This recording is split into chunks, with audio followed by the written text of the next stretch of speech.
வணக்கம். ஜபைஜக் from Jawadhu Vattiputhur power writer அப்படிங்கிற யூடியூப் சேனல் மூலமாக உங்களை மீண்டும் சந்திப்பு ரொம்ப மற்ற மகிழ்ச்சி. அத்தோட எங்கள் சேனலை சப்ஸ்கிரைப் பண்ணுங்கள், பெல் பட்டன் அழுத்த மறந்துடாதீங்க. அத்தோட எல்லாத்துக்கும் ஷேர் பண்ணுங்கள். அதாவது காலத்தின் கட்டாயம் அப்படிங்கிற அந்த பிடியிலிருந்து யாருமே தப்பிக்க முடியாது. குறிப்பாக தொழில்கள்.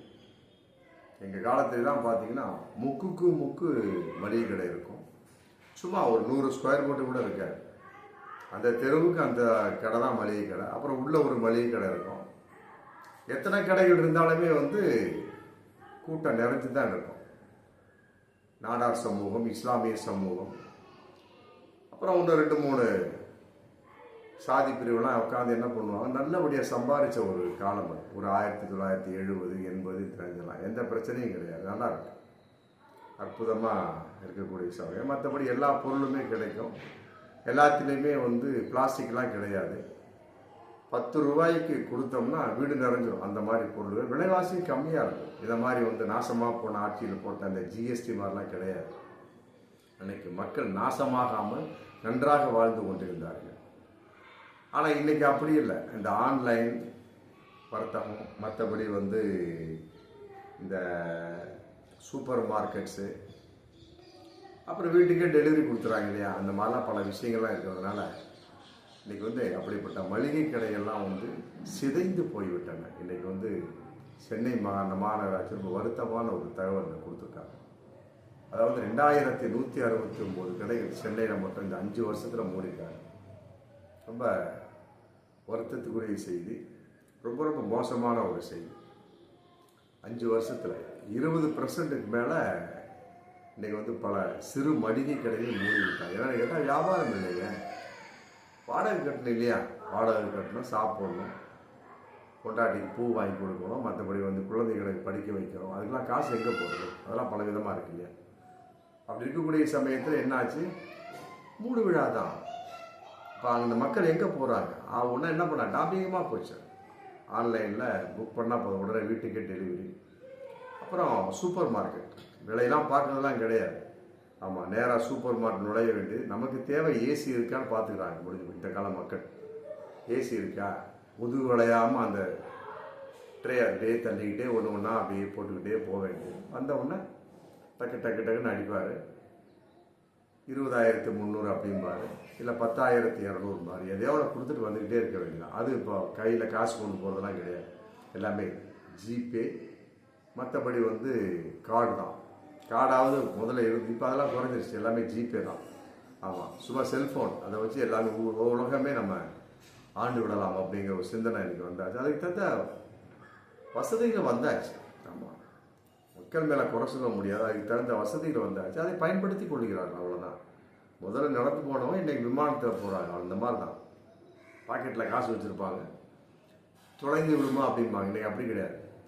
ஆமாம், செல்ஃபோன் தொலைஞ்சாதான் காசு இல்லை, இல்லாவிட்டால் ஒன்றும் கிடையாது. செல்ஃபோன் தொலைஞ்சாலுமே கூட அக்கௌண்ட்லேருந்து அந்த அமௌண்ட் இருந்துக்கிட்டே இருக்கும். அந்த மாதிரிலாம் பலவிதமான ஒரு சம்பவம் இருக்குது. காரணம் என்ன, அதுக்கு தகுந்த மாதிரி ஆன்லைன் வர்த்தகங்கள், அதுக்கு தகுந்த சூப்பர் மார்க்கெட், அந்த மாதிரிலாம் ஆகிப்போச்சு. அப்படி இருக்கக்கூடிய சமயத்தில் நம்ம மளிகை கடை என்ன பண்ண முடியும்? மூடு விழா நடத்த வேண்டியதான். இன்றைக்கி சென்னை மாநகராட்சி ஒரு வருத்தத்துக்குரிய ஒரு செய்தி, அதிர்ச்சிகரமான ஒரு செய்தியை சொல்கிறாங்க. மளிகை கடைகளுக்கு இப்படி ஒரு நிலைமை இருந்துகிட்டு இருக்கு. இந்த சூப்பர் மார்க்கெட் அப்படிங்கிறத மளிகை கடை விஷயம் தான். பட் எல்லா பொருளும் வச்சுருக்கிறாங்க. சின்ன சின்ன கடைகளாக இருந்து பொழுது எல்லாம் ஒன்றாக அடங்கிய ஒரு இடம் சூப்பர் மார்க்கெட் அந்த மாதிரி இருக்குது. அப்படி இருக்கக்கூடிய சமயத்தில் அவங்களுடைய நிலைமை என்ன ஆச்சு, இன்றைக்கி டவுனாக போயிட்டு இருக்கு. கேட்டால் ஆன்லைன் வர்த்தகம். ஆமாம், சூப்பர் மார்க்கெட் போன மக்கள் எல்லாம் இன்றைக்கி என்ன பண்ணுறோம், ஆன்லைன் வர்த்தகத்துக்கு போனவுடனே வீட்டில் உட்காந்து எல்லா பொருளும் வந்துடுது, முடிஞ்சு போச்சு. அதுவும் இன்றைக்கி நல்லா போயிட்டுருக்கு. அப்படி ஒரு சூழல் இருக்குது. அந்த மாதிரி மிக மோசமான ஒரு வர்த்தகத்தில் இன்றைக்கி தமிழ்நாடு மட்டுமல்ல, இந்தியாவே போயிட்டுருக்கு. அப்படிங்கிற ஒரு மிகப்பெரிய ஒரு விஷயம். அடுத்து நகைக்கடை நம்ம சொல்லலாம். நகைக்கடைலாம் முதல்ல எங்கள் காலத்தில் இருக்கிற சமயத்தில் ஒரு பொட்டிக்கடை மாதிரி கொஞ்சம் நீளமாக வச்சுருப்பாங்க. இன்னத்து கூட ஒரு 1000 ஸ்கொயர் ஃபீட்டில் ஒரு நகைக்கடை வச்சுருப்பாங்க. எல்லாம் இந்த பக்கம் பார்த்தா கம்மல், மற்றபடி எல்லாத்தையும் வச்சுருப்பாங்க. நகை வளையல்கள், நெக்லஸ்ஸு, மோதிரம் எல்லாமே ஒரு 1000 ஸ்கொயர் ஃபீட்டில் எல்லாமே அடங்கிடும். ஒரு 4 நகையை பார்ப்போம், 2 நகையை எடுத்துகிட்டு. இன்றைக்கி அப்படி இல்லை. ஒரு பில்டிங்கே நகை கடை. First floor, second floor, third floor, fourth floor. First floor என்னப்பா? தோடு மட்டும்ப்பா. செகண்ட் ஃப்ளோரு வளையல் மட்டுங்க. தேர்டு ஃப்ளோரு அங்கே ஒன்லி இதுதான் ஜென்ஸுக்கு உண்டான எல்லாமே நகை இல்லாத. ஃபோர்த் ஃப்ளோர் ஒன்லி இது பிரேஸ்லெட்டு மட்டும். அப்புறம் ஃபிஃப்த் ஃப்ளோர் என்ன பண்ண போகிறீங்க? ஒன்லி வந்து வெள்ளி நகைகள் மட்டும். சரி, கிரவுண்ட் ஃப்ளோரு ஒன்லி வைர நகைகள் மட்டும்தான். அது இருக்குது. ஒவ்வொரு ஃப்ளோரும் வந்து ஒரு 5000 ஸ்கொயர் ஃபீட் இருக்கும். அந்த மாதிரி மிகப்பெரிய பிரம்மாண்டமாக போச்சு. அதனால வந்து சின்ன நகை கடைகள்லாம் வந்து 3 நடத்தியாச்சு. இன்றைக்கி வந்து நகைக்கடை அப்படிங்கிற பேரில் இருக்கக்கூடிய சமயத்தில் அந்த சேட்டனுங்க வச்சுருப்பாங்க. அந்த பான் புரோக்கர்ஸ்னு போட்டு உட்காந்துருப்பாங்க. ஆமாம், பார்த்தோம்னா ஒரு நகையை ஒரு லேடி கொண்டு வருவாங்க, அடகு வச்சு காசை வாங்கிட்டு போவாங்க. இல்லை ஏதோ நகையை அவங்க தலையில் கட்டி விட்டு காசை வாங்கிடுவாங்க. பழைய நகையை நீட்ட முடியாது. அதுக்கு தகுந்த மாதிரி புதுசாக ஒரு நகையை போட்டு ஏதோ கான்செப்ட் பண்ணி அமுச்சு விட்டு அதில் ஒரு அமௌண்ட்டை பார்த்துட்டு விட்டுருவாங்க. இப்படிப்பட்ட நகை கடைகள் தான் வந்து பொட்டி கடைகளை போல பான் புரோக்கர்கள் இருக்கிறாங்களுடைய பிரம்மாண்டமான ஒரு நகை கடைகள்லாம் வந்ததுக்கு பின்னாடி இன்றைக்கி வந்து சின்ன நகை கடை தான் அடிபட்டு போச்சு. அதே மாதிரி தான் ஜவுளி அதே மாதிரி தான். காலத்துலாம் வந்து ஒரு 500 ஸ்கொயர் ஃபீட், 600 ஸ்கொயர் ஃபீட் எல்லாமே இருக்கும். அது உட்காந்தா வியாபாரம் பார்ப்போம். இன்றைக்கி அப்படி இல்லை. டெஸ்க்கை போட்டு நின்று பெரிய டேபிள்ஸை போட்டு நின்றுக்கிட்டு வியாபாரம். அதுலேயும் குறிப்பாக வந்து எல்லாம் மாட்டி விட்டுறாங்க. நீங்களாம் பார்த்து நீங்களாம் வாங்கிட்டு போயிட்டே இருக்கு. அட்டன் பண்ண கூட கிடையாது. இருக்கக்கூடிய சேல்ஸ் மேலாம் நின்று பேசிகிட்டு இருக்கக்கூடிய ஒரு சூழல் பார்க்கக்கூடிய சூழல். கஸ்டமர் வருவாங்க, அவங்க வாட்டு எடுத்துகிட்டு அவங்க வாட்டு பில்லை போட்டு அவங்க வாட்டு போயிட்டே இருக்க வேண்டியதான். அதை பாதுகாக்கக்கூடியதாக சேல்ஸ்மேனுடைய ஒரு வேலையாக இருந்துட்டு இருக்கு. அந்த மாதிரி வந்து பிரம்மாண்டமான ஒரு தொழிலாகி மளிகை கடையை போட்டு நகை கடையை போட்டு ஜவுளி கடையை மாறிடுச்சு. ஆமாம், இது கூட ரொம்ப சின்ன ஜவுளி கடையில் அடி வாங்கினதுக்கு மிகப்பெரிய ஒரு காரணம். ரொம்ப பிரம்மாண்டம். நம்ம ஜவுளி கடை நம்ம வீட்டில் ஒரு காத்தாடி கூட இருக்காது. நம்ம உள்ள ஜவுளிகள் நுழைஞ்ச உடனே அப்பா வேக்கு ஏசி போடுப்பா அப்படிங்கிறான். இவங்க வீட்டில் போய் பண்ணால் நாரி கிடக்கும். அந்த மாதிரி உள்ளவனா இன்றைக்கி வந்து ஜவுளி கடைக்கு போய் ஏசி இருக்கான்னு கேட்குறான். பாருங்கள் எப்படிலாம் நிலைமை ஆகிப்போச்சு பாருங்கள். இதெல்லாம் காலத்தின் கோலம் தான். அதே பார்க்கக்கூடிய சமயத்தில் ஹோட்டல். ஆமாம், முதல்லாம் வந்து சின்ன அந்த இடத்துல வச்சுருப்பாங்க. இன்றைக்கி அப்படி இல்லை. ஹோட்டலில் பிரம்மாண்டமாக போச்சு. ஆமாம், மிகப்பெரிய பிரம்மாண்டம். உள்ள நுழைஞ்சா அப்படின்னா வகை வகையாக. அதனால் வந்து சின்ன ஹோட்டல்லாம் ரொம்ப அடிபட்டு போச்சு. ஆமாம், சிதைஞ்சு போச்சு. ஏதோ காசுக்கு பார்க்குறவங்க வந்து என்ன பண்ணுறாங்க, சைடில் அப்படியே பார்த்துட்டு போயிடுவாங்க, கையேந்தி போவாங்க. மீடியமான ஹோட்டல்லாம் இன்றைக்கி கூட்டமே கிடையாது. எல்லாம் வந்து அப்படியே கூட்டமாக கும்பலாக குடும்பமாக அப்படியே வாரத்துக்கு ஒரு தடவை, அப்புறம் வாரத்துக்கு 4 தடவை. ஏன்னா சமைக்கிற விஷயமே இன்றைக்கி இது கட்டாயி போச்சே. மளிகை பொருளே வீட்டுக்கு தேடி வரக்கூடிய சமயத்தில் அப்புறம் சமையலை நம்மையே பண்ணிக்கிட்டு உடனே ஃபோன் அடித்த உடனே இட்லி, தோசை, இடியாப்பம் எல்லாமே ஆகும்னா அசைவ பொருள் எல்லாமே வீட்டுக்கு வந்துடுறப்ப நம்ம இதுக்கு தேவையான சமையல் பண்ணிக்கிட்டு அப்படிங்கிற மாதிரி இன்றைக்கி ஏகப்பட்ட பெண்கள் என்ன பண்ணுறாங்கன்னா கால் மேல் கால் போட்டுக்கிட்டு சீரியல் பார்க்க உட்காந்துடுறாங்க. இல்லையா பல பெண்கள் வேலைக்கு போக ஆரம்பிச்சாங்க. அந்த இடத்துல ஒரு 3 மணி நேரம் போயிடும். சைடில் வேலைக்கு போயிட்டா அப்படின்னா அதில் ஒரு 50 சம்பளம் வந்துடும். எல்லாம் ஒன்று தான். சம்பளம் வந்தால் நீங்கள் எதுக்கு கொடுக்க போகிறீங்க? கண்டதை திங்க போகிறீங்க, டாக்டருக்கு கொடுக்க போகிறீங்க. அவ்வளோ வித்தியாசம். நீங்களாக சமைப்பு என்பது டாக்டருக்கு கொடுக்குறது இருக்குல்ல. எவ்வளோ சம்பாதிக்கிறாங்களோ அந்த அளவுக்கு வந்து டாக்டர் கொடுத்துட்ருக்காங்க. ஆமாம், பாருங்கள், ஏகப்பட்ட டாக்டர்ஸ் ரொம்ப குறைவாக இருக்காங்க. ஆனால் மருத்துவமனைகள் அதிகரித்து விட்டன. அதையும் நம்ம பார்க்கணும். மருத்துவமனை அதிகரித்த காரணம் என்ன? நோய்கள் தான். ஏகப்பட்ட பேர் ஆகுன்னா பாருங்கள், கராத்தே மாஸ்டரு ஒரு கராத்தே உசைன், அவருக்கே புற்றுநோய். இப்போ மம்முட்டிக்கு கூட ஏதோ புற்றுநோய் வந்த மாதிரி ஒரு நியூஸ் போயிட்டுருக்கு. அவங்களாம் வந்து ரொம்ப டீசெண்டானவங்க, எந்த பழக்கமும் இல்லாதவர்கள், நீட்டாக உள்ளவங்க, எந்த தவறான விஷயத்தையும் போகாதவங்க. ஏதோ மதம் இருந்தக்கூடிய பழக்கம் கூட இல்லாத அளவுக்கு அவங்களாம் வந்து தன்னுடைய கட்டுப்பாடாக வச்சுட்டு இருந்தாங்க. ஆமாம், இவங்கெல்லாம் வந்து புற்றுநோய்க்கு என்ன காரணம் இருக்குது? ஒன்றுமே கிடையாது. போடக்கூடிய மேக்கப்பில் ஏதாவது விஷயமா அப்படிங்கிறது தெரியல. என்ன இருந்தாலும் சரிங்க, அந்த சாப்பிடக்கூடிய சாப்பாடு நம்ம கான்செப்ட் வரக்கூடிய சமயத்தில் அதில் வந்து பல கெமிக்கல் கலந்தாச்சு. அப்படிங்கிறது கட்டாயமாக வந்து காய்ச்சல் தலைவலி மாதிரி இன்றைக்கி புற்றுநோய் ஆகி போச்சு. அடுத்து பார்க்கக்கூடிய அளவுக்கு சினிமாலாம் அன்றைக்கி வேணால் ஒரு படம் ரிலீஸ் ஆச்சுன்னா அது நிற்கும். ஆமாம், தாம்பரத்துலேருந்து செங்கல்பட்டு வரைக்கும் நிற்கும். ஆமாம், ஒரு சினிமா உடனே பார்க்க முடியாது, அந்தளவுக்கு கூட்டம் இருக்கும். அப்படிங்கிறப்ப என்ன பண்ண நாங்களாம் வந்து குறிப்பிட்ட சில படங்களெல்லாம் வந்து 10வது நாளாக 20 நாளாக பாருங்கள். அந்தளவுக்கு ஹவுஸ்ஃபுல்லாக போயிட்டு இருப்பாங்க. அந்தளவுக்கு கூட்டம் பயங்கர. அவங்களும் சம்பாதிச்சாங்க. இன்றைக்கி அப்படியே இல்லை. சினிமா தேட்டர்லாம் இடித்து எல்லாம் காம்ப்ளெக்ஸ் கட்டிகிட்டு இருக்காங்க. கெல்லி சுமா இந்த இப்போ சமீபத்தில் உதயம் தேட்டர் அதுவும் உதயம், சந்திரன் அந்த இதெல்லாம் இருக்குது. அந்த தேட்டரை வந்து இன்றைக்கி இடித்து காம்ப்ளெக்ஸ் கட்டிகிட்டு இருக்காங்க, போட்டாங்க. அதே மாதிரி இது பெரம்பூரில் இருக்கக்கூடிய பிருந்தா தேட்டர் இடிக்க போகிறாங்க. ரொம்ப மனசுக்கு ரொம்ப சோகமான ஒரு நிகழ்வு தான். இந்த தொழிலை இன்றைக்கி ரசித்து போச்சு சினிமா தொழில். ஃபஸ்ட்டு கூத்து, அப்புறம் நாடகம், அப்புறம் சினிமா. நாடகம் வந்து கூத்துக்கு எடுத்தது, சினிமா வந்து நாடகத்துக்கு எடுத்தது, அப்புறம் சிடின்னு விட்டான், சினிமாவுக்கு எடுத்தது. அப்புறம் எல்லாம் ஆகிப்போச்சு. ஆன்லைனில் உட்காந்து பார்க்கக்கூடிய சூழல். அப்புறம் ஓடிடி அப்படின்னு வந்தாச்சு, முடிஞ்சு. யாரும் வந்து சினிமா தேட்டருக்கு போகிறதே கிடையாது. அது பார்த்தா அதுக்கு திருட்டு சினிமா வேறு. வீட்டில் உட்காந்து எல்லாம் பார்க்கக்கூடிய, ஓசிலே பார்க்கக்கூடிய சூழல் இருக்கிறப்ப எதுக்கு தேட்டருக்கு போனோம்? ஒரு டிக்கெட் வந்து 125 ரூபா. தேட்டரில் ரொம்ப மக்களால் பாராட்டக்கூடிய ஒரு படம் அப்படிங்கிற சமயத்தில் தான் வந்து அது ஒரு 10 நாள் 20 நாள் ஓடினா போதும். இன்னைக்கு 20 நாள் ஓடினா 200, அன்னைக்கு 200 நாள் ஓடினதுக்கு சமம்.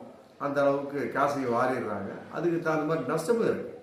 ஆமாம், எத்தனையோ 1000 கோடி. ஆமாம், அன்னைக்கு கூட ஒரு தகவல் கொடுத்துருந்தாங்க, 30,000 கோடி என்னமோ அந்த அளவுக்கு சினிமா தொழில் பாதிப்படைஞ்சிருக்கு. ஏகப்பட்ட படங்கள் ரிலீஸே ஆகலை, தேட்டரே இல்லை. எல்லாம் அவங்க ஓடிடியில் ரிலீஸ் பண்ணக்கூடிய ஒரு சூழல். அவங்க கொடுத்த அமௌண்ட்டை வாங்கிட்டு போயிட்டே இருக்க வேண்டியதான், அவ்வளோதான். அந்த மாதிரி வியூஸை பார்த்து அமௌண்ட்டை எண்ணிட்டு போயிட்டே இருக்க வேண்டியதான். அந்த மாதிரி ஒரு மிக கேவலமான ஒரு சூழல் இன்றைக்கி சினிமாவும் போயிடுச்சு.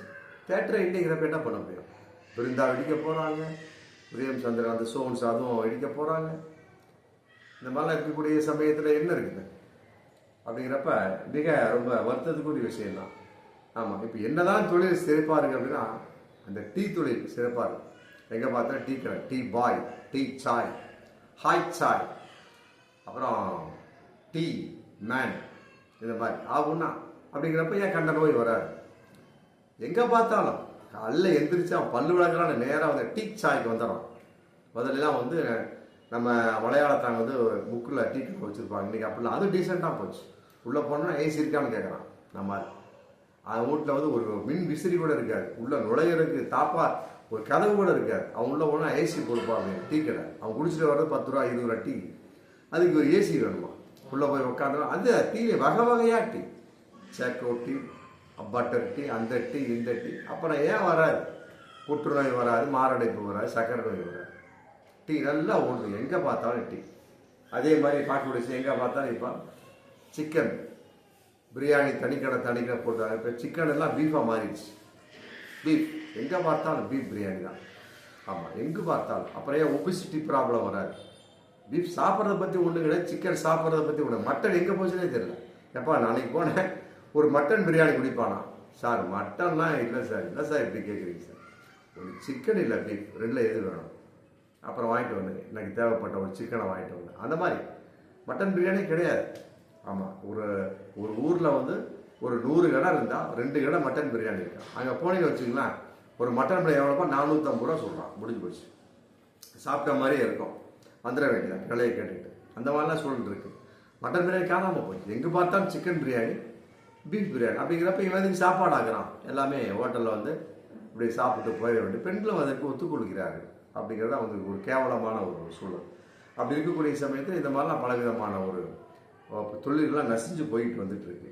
அப்புறம் அடுத்து பார்க்கக்கூடிய சமயத்தில் ஃபேன்சி செருப்பு கடை, இதெல்லாம் வந்து தனித்தனியாக இருக்குது. இன்றைக்கி அதெல்லாம் கிடையாது.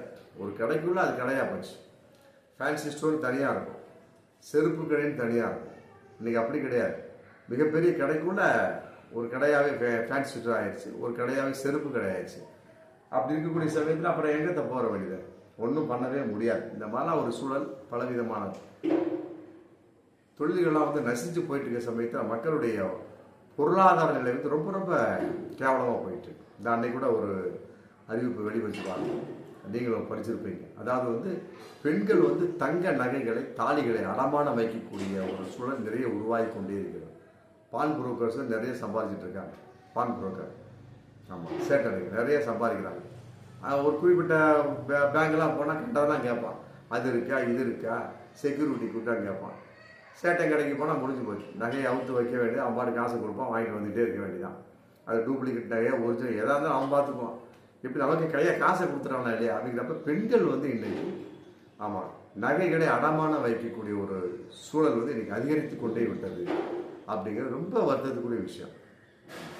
இதெல்லாம் வந்து போயிட்டே இருக்கு. காரணம் என்ன? விலைவாசி உயர்வு, ஜிஎஸ்டி அப்படிங்கிற ஒரு அரக்கனுடைய ஒரு மிகப்பெரிய ஒரு கொடூரமான விஷயம். அதையெல்லாம் வந்து ஆண்டு கொண்டு இருக்கிற பாஜகவினுடைய மிக மோசமான ஒரு ஆட்சி. ஆமாம், இன்னமும் டாம்பிகமாக பேசுகிறாங்க, தாட்டு கொண்டு தெற்கால வழக்காக பேசுகிறாங்களே. அவங்க வந்து விலைவாசி உயர்வை பற்றியும் பெட்ரோலுக்கு ஜிஎஸ்டி போகிறேன்னு சொன்னாங்க, இது வரைக்கும் போடவே கிடையாது. நிர்மலா சீதாராமன் எதற்காக மத்திய ஒரு நிதி அமைச்சராக இருக்கிறாங்க? வெட்கக்கேடான கேவலமான ஒரு விஷயம். எந்த ஒரு முன் ஏற்பாடுமே கிடையாது. எல்லாமே வந்து கேவலமான விஷயமா தான் போயிட்டு இருக்கு. மக்கள் வந்து நாம் நெசுக்கப்பட்டு கொண்டிருக்கிறோம் இந்த பாஜக ஆட்சியால் அப்படிங்கிறது தான் பகிரங்கமான ஒன்று. இது தொடர்ந்து போயிட்டேன்னு வச்சுங்க, கட்டாயமாக வந்து ஆமாம், இந்தியா பிற அமெரிக்கா போன்ற நாடுகளால் விலை பேசப்படலாம் அப்படிங்கிறது மிக எதேச்சையான உண்மையாகத்தான் தெரிந்து கொண்டிருக்கிறது. பார்ப்போம் மீண்டும் அடுத்த வீடியோ. நன்றி.